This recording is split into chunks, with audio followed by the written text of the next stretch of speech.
CCCA TV. Peuple de Dieu, shalom. Shalom. Ça fait un bout de temps qu'on ne s'est pas vu. On est liés habituels, comme vous le savez. Néanmoins, nous avons quand même eu la vision de Dieu par rapport à ce qui nous arrive ces derniers temps. Je vais parler du confinement. Nous avons tous ensemble essayé de voir comment nous pouvions profiter de ce confinement pour que ça ne soit pas pour nous une défaite, mais bien au contraire, que ça soit dans la vision de Dieu, dans l'accomplissement de la vision de Dieu. Et nous avons essayé de vous dire combien l'Église primitive, qui était née dans la douleur, a pu s'étendre à travers le monde. Ce n'était toujours pas dans les bons moments, mais bien au contraire, à travers les difficultés, que l'Église ait pu sortir de Jérusalem pour se répandre à travers la Judée, la Samarie et jusqu'aux extrémités de la terre. C'est pourquoi nous avons tous ensemble essayé de mettre en pratique ce qu'avait vécu l'Église primitive à travers les persécutions. Ainsi, nous avons exploité tous ensemble la vision de l'Église de maison. Je crois, vous savez, nous avons essayé partout où nous sommes passés, essayer de lire et de voir comment l'Église se réunissait à sa naissance. C'est ainsi que nous sommes descendus dans vos maisons et nous saluons ici les églises. Nous profitons de ces instants pour saluer les églises de maison. Partout où nous sommes passés, nous avons enseigné ça et je crois que cette flamme que nous avons eu le plaisir d'allumer dans vos maisons continue à briller ou à brûler.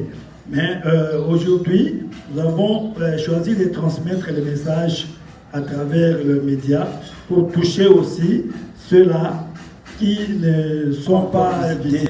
Ce n'est pas qu'on vous a oublié, ce n'est pas qu'on n'a pas tenu compte de vous, mais le programme continue. Simplement, ce dimanche, nous avons choisi que nous puissions tous suivre en live dans nos médias, YouTube ou WhatsApp. Alors pour que nous ayons toujours la même vision et que nous soyons toujours ensemble. Parce que nous vous avons dit que l'Église, ce ne sont pas les quatre murs. L'Église, c'est le corps mystique de Christ. L'Église, c'est toi, c'est moi, c'est nous qui formons l'Église. Donc même en dehors de notre vie habituelle, nous pouvons toujours être ensemble dans la méditation, dans la prière et pourquoi pas dans la parole. Nous allons lire la parole de Dieu et nous allons partager un thème que le Seigneur nous a mis à cœur qui corrobore bien ce temps que nous sommes en train de traverser. Nous allons lire la Bible dans l'Épître aux Romains, au chapitre 5. Nous lisons du 3e au 5e verset. Il est dit ceci: bien plus, nous nous glorifions même des afflictions, sachant que l'affliction produit la persévérance la victoire dans l'épreuve, et cette victoire l'espérance. Or, l'espérance ne trompe point, parce que l'amour de Dieu est répandu dans nos cœurs par le Saint-Esprit qui nous a été donné. Que Dieu bénisse sa parole. Amen. Peuple de Dieu, nous voulons vous parler de l'espérance et de la persévérance. Ou bien de la persévérance. Nous voulons parler de la persévérance. Dans la lecture que nous venons de faire, Paul dit aux Romains que nous nous glorifions même des afflictions. Parce que dans l'affliction produit la persévérance. Je crois que nous sommes en train de traverser un moment d'affliction. Nous sommes en train de passer les temps d'affliction. L'affliction, c'est-à-dire la tristesse, le malheur. C'est pourquoi, pour un enfant de Dieu, une affliction qui l'atteint, une affliction qui lui arrive, ne peut toujours pas être un objet de désespoir, ne peut toujours pas être une cause de désespoir. Bien au contraire, l'affliction peut aussi nous amener un enseignement. L'affliction peut aussi nous amener à rentrer en nous-mêmes pour voir quelle est la vision de Dieu. Parce que l'épreuve, comme la Bible nous avons lu, que l'affliction produit la persévérance, et la persévérance produit l'espoir. L'espérance est dans l'épreuve, la victoire dans l'épreuve. Et la victoire dans l'épreuve va nous amener à l'espérance. C'est pourquoi notre message de ce jour, ça vous concerne, vous qui traversez les afflictions, vous qui vivez l'affliction, même dans votre chair. Oh bien-aimé de Dieu, ce n'est pas que Dieu t'a abandonné, ce n'est pas que Dieu vous a oublié. Non, ce qui nous arrive, je crois que même le monde entier réalise aujourd'hui qu'il y a un Dieu. Qu'il y a un Dieu, parce que cela n'est jamais arrivé, que à travers tous les pays du monde, qu'on puisse parler, qu'on puisse crier, qu'on puisse déplorer un événement, et qu'on puisse déplorer une même maladie un peu partout à travers le monde. C'est pourquoi nous sommes en train de vous dire que l'affliction que vous vivez aujourd'hui, l'affliction que le monde vit aujourd'hui, ce n'est pas un hasard. Ce n'est pas un hasard. Pour le monde, c'est un avertissement. Oui, la science humaine, la science médicale des hommes, croyez qu'aujourd'hui, on ne peut pas parler d'une épidémie, d'une pandémie qui puisse dépasser toute la connaissance de l'homme. Non, parce qu'ils se croyaient très avancés par rapport à cela. Mais voilà qu'une petite chose, une petite maladie, un virus qui vient troubler, qui vient dépasser, qui vient perturber tout ce qu'on avait acquis comme expérience, comme science dans le traitement des maladies. Alors, bien-aimés de Dieu, pour nous chrétiens, pour toi chrétien, aujourd'hui, notre message, c'est un message d'espérance, un message de persévérance par l'affliction qui nous atteint aujourd'hui. Voilà que nous sommes bientôt plus d'un mois confinés dans nos maisons, nous ne savons pas sortir. Il y en a qui ne vont même plus au travail. Il y en a qui ils avaient peut-être prévu un stock de nourriture qui maintenant est à court. Et il y en a qui ne peuvent même pas quitter leur maison pour sortir, qui sont confinés, strict, comme on dit, le confinement strict. Bien-aimés de Dieu, nous avons dit que pour nous chrétiens, c'est une alerte. C'est une alerte parce que les signes sont là.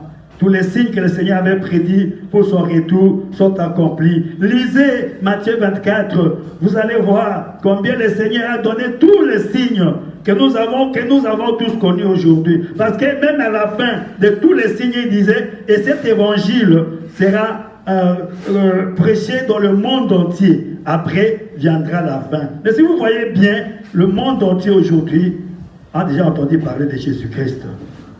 C'est-à-dire que les signes de la fin sont là. Les maladies, les tremblements de terre, les pandémies, tous les signes sont accomplis. Alors pour nous, enfants de Dieu, nous ne pouvons pas désespérer. Cette affliction qui touche au plus profond de nous aujourd'hui ne peut pas nous amener au désespoir. Bien au contraire, ça doit nous stimuler, ça doit nous réveiller davantage pour dire que c'est le moment de nous accrocher à la vie véritable. C'est le moment de nous accrocher à la parole de Dieu qui est la vérité. La parole de Dieu qui est la vérité. La Bible dit, l'affliction produit la persévérance. Donc, bien-aimés de Dieu, là où vous êtes, non, persévérez. Si un conseil que je puis vous donner encore, persévérez. Car il est écrit, celui qui persévérera jusqu'au bout sera sauvé. Donc, votre salut, votre victoire est attachée à la persévérance. La persévérance à écouter la parole de Dieu, à méditer la parole de Dieu, la persévérance à prier chaque jour. C'est pourquoi nous avons dit que les confinements en soi, si nous exploitons ça dans la vision de Dieu, ça nous permet plutôt à nous chrétiens de nous ramener, de faire une rétrospection de notre vie pour voir si réellement nous sommes en communion avec notre Dieu, si réellement nous avons atteint ou nous avons accompli la mission pour laquelle Dieu nous a envoyés sur cette terre et qui nous a appelés dans l'église de Dieu. C'est pourquoi ce temps de confinement doit être pour nous un temps de méditation, un temps de rétrospection, un temps de chercher encore la communion parfaite, la communion totale, la communion véritable avec son Dieu. Et c'est ce qui fait la force de la prière, c'est ce qui fait la puissance de la prière, c'est ce qui amène l'exaucement de la prière, la communion avec Dieu. Parce que la Bible dit, Dieu n'exauce pas les pécheurs. Mais quand tu es en communion avec Dieu, c'est-à-dire tu es dans une position où le péché n'agit plus, le péché ne domine plus sur toi. À partir de ce moment-là, ta prière aura un produit. À partir de ce moment-là, ta prière t'amènera à la victoire. Et cette victoire va amener l'espérance. Nous disons que c'est le bon moment de chercher la communion avec son Dieu. Et nous venons de dire que c'est le moteur, la communion avec Dieu, ce qui fait la réussite de la prière, c'est l'exaucement de la prière. Et bien aimé, si nous voyons bien le confinement, au-delà de ce qu'il a comme difficultés économiques, et ce qu'il amène comme difficultés économiques, comme difficultés d'argent, mais sur le plan spirituel, sur le plan moral, le confinement est venu arranger beaucoup de choses. Beaucoup de choses. Parce que vous voyez ceux qui avaient l'habitude de passer à gauche et à droite, de prendre un verre par-ci par-là, ceux qui avaient l'habitude, en quittant le service, de voir un bureau par-ci par-là, tout ça a stoppé. Même celles qui faisaient le commerce de sexe, tout ça, ça s'est arrêté. Alors vous comprenez que c'est le péché qui nous motivait, le péché qui agissait en nous, le péché qui nous séparait de Dieu, le péché qui était un obstacle à l'exaucement de nos prières, avec les confinements, tout ça s'est stoppé. Donc c'est pourquoi nous disons que c'est un bon moment de prière. C'est un bon moment où tu peux être en communion avec ton Dieu et par ta prière pour laquelle tu n'as jamais trouvé d'exaucement. Avec la communion, avec le péché que tu as abandonné malgré toi. Malgré toi. Parce que s'il n'y avait pas de confinement, tu allais toujours continuer avec cette vie-là. Et nous espérons bien qu'après les mesures de confinement, ces bonnes habitudes vont rester. Il faut saisir. C'est peut-être aussi un enseignement pour toi qui n'a jamais aimé, qui n'a jamais pu abandonner. Mais par la force de la nature, la Bible dit que la nature peut aussi nous enseigner. Que ça te sert d'enseignement. Alors j'étais en train de dire que ce confinement n'amène pas que de malheur, mais bien au contraire, ça amène aussi à abandonner le péché, à laisser certaines mauvaises habitudes, à abandonner certains péchés qui étaient attachés à nous. Et maintenant, ça nous permet, ça laisse la porte ouverte à la communion avec ton Dieu. C'est pourquoi nous disons que c'est un bon moment pour toi de rentrer dans la prière, de fermer ta porte et t'enfermer dans la prière pour chercher la face de ton Dieu. Oh bien-aimé de Dieu, le Seigneur a dit, n'appelez pas conjuration, ce que ce peuple appelle conjuration.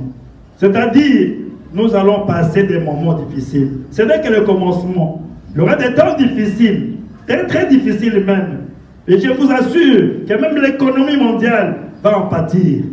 Mais, ceux qui vont persévérer, ceux qui resteront attachés à Dieu, ceux qui lèveront leurs yeux vers la croix, pour eux, ça sera un bon moment. Même pour toi qui m'écoutes, qui me suis aujourd'hui, ça sera un bon moment pour toi. Parce que Dieu, la Bible dit, du néant, il appelle à l'existence ce qui n'existe pas. Et moi j'ai dit, et je prophétise que c'est le moment que Dieu a choisi pour élever le chrétien. C'est le moment que Dieu a choisi pour bénir les chrétiens. Parce qu'il viendrait un temps où, pour acheter quoi que ce soit, il faut avoir la marque. Il faut avoir la marque. Bien-aimés de Dieu, ce n'est pas le moment d'en parler. Mais nous aurons le temps de développer tout ça pour que le peuple de Dieu soit averti. Oui, il viendra un temps où tout le monde sera bien obligé. Même avant de voyager, il faut avoir la marque. C'est pourquoi Dieu choisit ce temps pour élever le sien, pour bénir son peuple, de sorte que son peuple s'organise aussi pour parer à cette difficulté qui va venir. Persévérer. Celui qui persévérera jusqu'à la fin sera sauvé.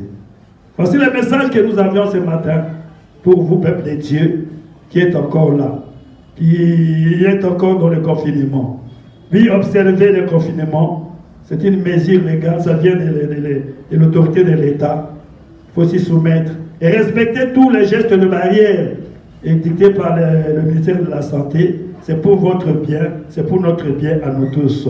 Mais, au-delà de cela, choisissez, prenez ces temps, passez ces temps, plus dans la prière, dans la méditation personnelle. Vous avez le programme, nous allons continuer notre programme de visite, même au cours de la semaine. Nous allons continuer notre programme. Ceux qui ne sont pas encore passés, ne désespérez pas, nous allons toujours y arriver. Que Dieu bénisse sa parole, que Dieu vous bénisse. Attachez-vous au Seigneur, persévérez.